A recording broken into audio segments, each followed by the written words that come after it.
آپ کے سامنے کلاس 10th کا فرسٹ ٹرم ایگزامینیشن اگست 2024 کا یہ کوشچن پیپر ہے، اور اردو کے اس کوشچن پیپر کو ہم پورے سالو کریں گے۔ آپ کو اس سے میچ کر لینا ہے، اپنا آنسر بھی نوٹ ہے۔ ہر قسم کے سوالات کے ماتحت دیے گئے ہدایات پر عمل کیجیے اور اسی کے مطابق جواب دیجیے۔ 2 سیکشن ہوگا۔ پہلا سیکشن ہے، حصہ ہے، سوال 1 سے آپ کو 30 تک پوچھے جائیں گے، جس کے 4 متبادل ہیں، جس میں سے کوئی ایک ہی صحیح ہے۔ آپ کے ذریعے انتخاب کیے ہوئے جواب کو عمار شیٹ میں صرف بلو یا پھر سیاہ بال پین سے نشاندہی کریں۔ کوئی 25 سوالات کے جواب دیجیے۔ تو یہ کہا ہے ہم یہاں پر 30 کے 30 کوشچن سالو کریں گے، تاکہ آپ نے جون سے بھی چوز کیا ہے، جن جن کوشچنس کو آپ نے ٹچ کیا ہے وہ کوشچنس سے آپ میچ کریں گے۔ پہلا کوشچن ہے کہ نظم بجلی کا کھمبا کے شاعر کون ہیں؟ تو ان کے شاعر ہیں ندا فاضلی، آپشن بی ہے۔ اسی طرح سے سوال نمبر 2 ہے، شبنم کمالی کو شاعری کی کس صنف میں شہرت حاصل ہوئی؟ تو اس کا صحیح جواب ہے آپشن ڈی، نعت میں۔ اس طرح سے اب دیکھیے سوال نمبر 3 ہے، سید محمد محسن کس یونیورسٹی میں پروفیسر تھے؟ تو سید محمد محسن پٹنہ یونیورسٹی میں پروفیسر تھے۔ وہیں اس کے بعد ہے سوال نمبر 4 کہ شامل نصاب افسانہ بھابی جان کس کی تخلیق ہے؟ تو بھابی جان یہ تخلیق ہے سہیل عظیم آبادی کی، آپشن ڈی ہے۔ اور سوال نمبر 5 ہے، افسانہ فرار کا مرکزی کردار کون ہے؟ افسانہ فرار کا مرکزی کردار محمود ہے، آپشن بی ہے، جبکہ یہ سارے کے سارے کردار افسانہ فرار ہی کے ہیں۔ 6 ہے، کاربن ڈائی آکسائڈ گیس میں کتنا اضافہ ہوا ہے؟ تو 31% کا اضافہ ہوا ہے، 31% گیس کا اضافہ ہوا ہے۔ سوال نمبر 7 ہے کہ گلوبل وارمنگ کیسا مسئلہ ہے؟ گلوبل وارمنگ سنگین مسئلہ ہے، آپشن سی اس کا کریکٹ ہے۔ سوال نمبر 8 ہے کہ سر سید احمد خان کی پیدائش کب ہوئی ہے؟ 17 اکتوبر 1817 کو، آپشن ڈی ہے۔ سوال نمبر 9 ہے، سر سید کا کون سا مضمون آپ کے نصاب میں شامل ہے؟ تو سر سید کا مضمون ریا ہمارے نصاب میں شامل ہے، آپشن سی کریکٹ ہے۔ اسی طرح سے سوال نمبر 10 ہے، چک بست کی وفات کب ہوئی؟ 1926 عیسوی میں چک بست کی وفات ہوئی۔ ایک سوال نمبر 11 ہے، جگن ناتھ آزاد کے والد کا نام کیا ہے؟ تو ان کے والد کا نام تلوک چند محروم ہے، آپشن ڈی ہے۔ سوال نمبر 12 ہے، تسلیس حیات کس کا شعری مجموعہ ہے؟ تو یہ شعری مجموعہ ہے پرویز شاہدی کا، اور سوال نمبر 12 کا صحیح جواب ہے آپشن اے۔ اس کے بعد ہے سوال نمبر 13، شامل نصاب نظم ہم نوجوان ہیں کے شاعر کون ہیں؟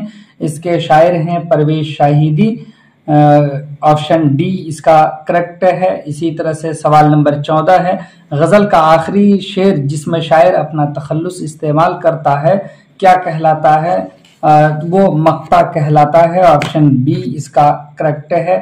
اس کے بعد ہے سوال نمبر 15 کہ مبارک عظیم آبادی اردو کے ساتھ کس زبان میں شاعری کرتے تھے؟ تو فارسی زبان میں شاعری کرتے تھے، آپشن ڈی ہے۔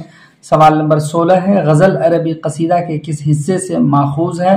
تو تشبیب سے ماخوذ ہے، یہاں پر غلط لکھا ہے، تشبیب ایسے ہوتا ہے۔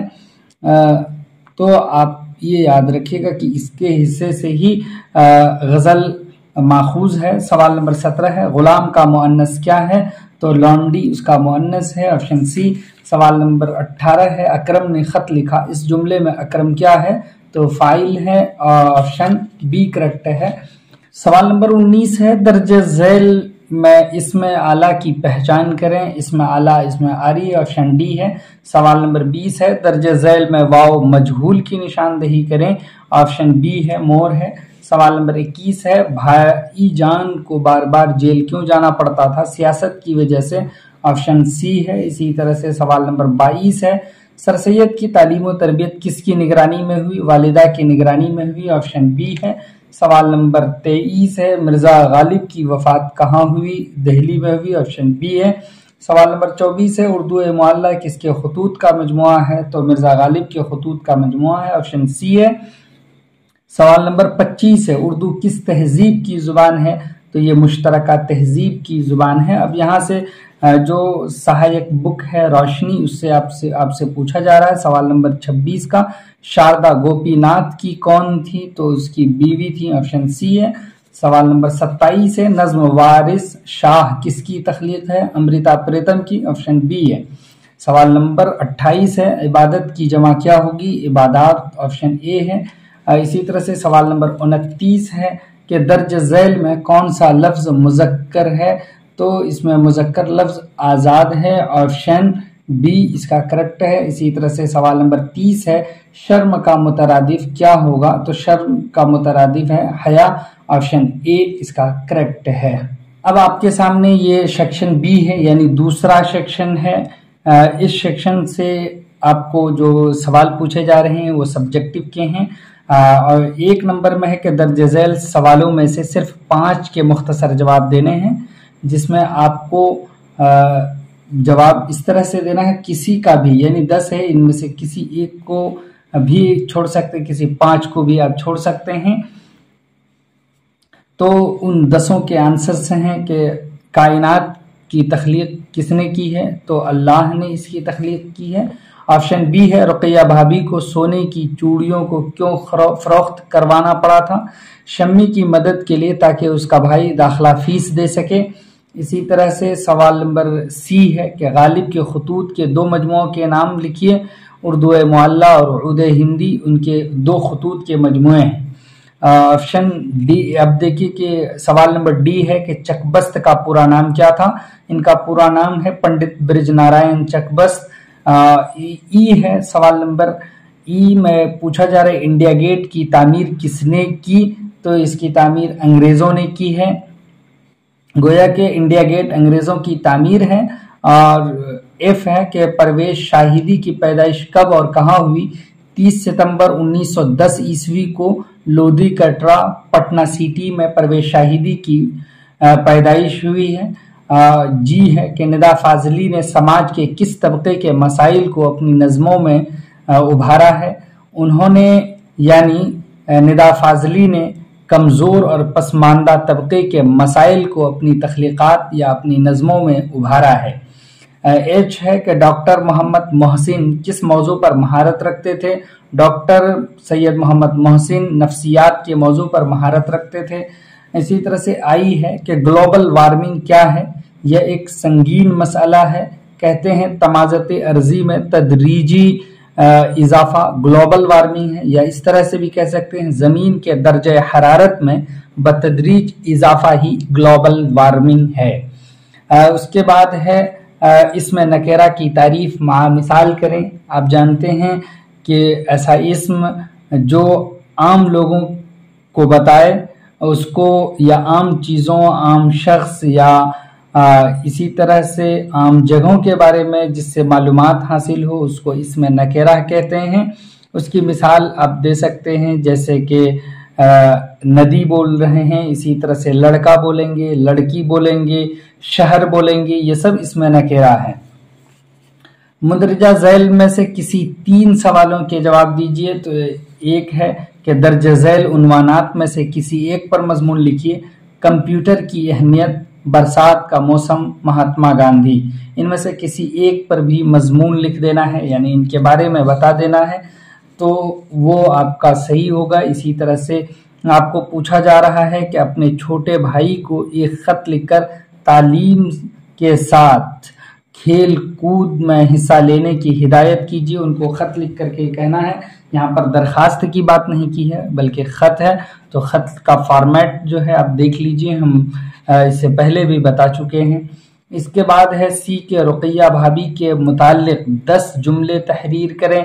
आपने जो अफसाना भाभी जान पढ़ा है उसका मरकजी किरदार रुकैया है, तो आप वहाँ से आप बताइए कि उसके बारे में कि रुकैया कैसी थी। जैसे कि आप कह सकते हैं वो सुबह सवेरे उठ जाती थी, वो शौहर का ख्याल रखती थी, वो अपनी शादी के साथ ही उन्होंने कोर्स भी किया है और उसी के साथ वो अपने बच्चों को तैयार करा कर स्कूल भेजती थी। इस तरह के जो सलीका मंदी वाली बातें हैं वो आप कह सकते हैं, उनके बारे में 10 जुमले बस तहरीर कर देने हैं, लिख देना है, 10 बातें बता देनी है। अब यहाँ पर है कि ज़ेरे निसाब नज़्म मनाज़िर कुदरत या मनाज़िर फितरत का मरकज़ी ख्याल पेश कीजिए। तो अब देखिए कि ये तो आप जानते हैं चकबस्त की नज़्म है, और इसी जैसे कोई भी नज़्म देगा और पूछा जाएगा मरकज़ी ख्याल बताइए, तो मरकज़ी ख्याल आपको हम यहाँ पर बता देते हैं, लेकिन लिखने का तरीक़ा हम आपको बाद में बताएंगे कि मरकज़ी ख्याल को हम किस तरह से लिख सकते हैं। ताकि ये तो हमने यहाँ पर 2 लाइन लिखा है, ताकि आप इतना लिखें कि 10 से 12 लाइन में हो जाए, तो उसका तरीक़ा है और वो हम बता देंगे, आप कमेंट कर दीजिएगा। देखिए, मुल्क हिंदुस्तान के फितरी मनाजिर को हुस्न व जमाल की तारीफ़ की है। फितरी मनाजिर को हुस्न जमाल की नज़र से देखा और उसकी तारीफ़ की है। बिलवास्ता तौर पर हिंदुस्तान की अज़मत देरीना के गीत भी इन्होंने इसके ज़रिए से गाए हैं। अब उसके बाद है कि दर्ज झैल अल्फाज में से किसी 5 की ज़िद लिखिए। अपोजिट लिखना है, तो खूबसूरत है तो उसका अपोजिट है बदसूरत। इसी तरह से एक लफ्ज़ है अव्वल, तो उसका है आखिर। जायज़ है नाजायज़, सूद जिया, सवाब गुनाह। ख़ज़ां का बहार, सवाल का जवाब। इसी तरह से हक़ का बातिल या नाहक। इसी तरह से गुल का खार, आसमान का ज़मीन। बस 5 ही लिखने के लिए कहा था, हमने पूरा ही लिख दिया है, ताकि आप इनमें से जिस 5 का भी लिखे हैं उसको आप देख सकते हैं कि आपका सही हुआ या नहीं हुआ।